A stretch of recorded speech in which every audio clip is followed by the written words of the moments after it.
Fra mit Buch im roten Sessel vom Matthias Zesch.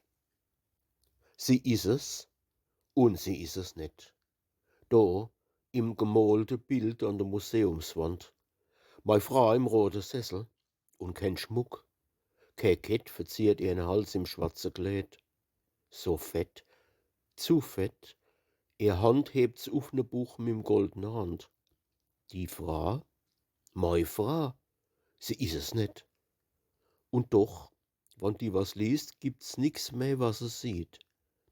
Ich seh ihr Augen nicht, sind zu, wie wann sie schlafen tät. Verschlossen a der Mund, nix wird gerett und so rum die Welt kriegel verglied. Sie is ihr Buch. Und is es nicht?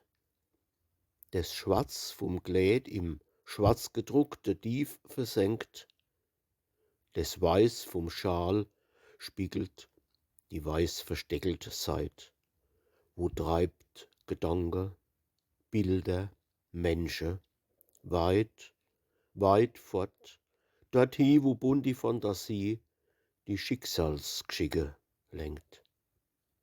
Sie is es, ja, mei Frau, sie is es doch.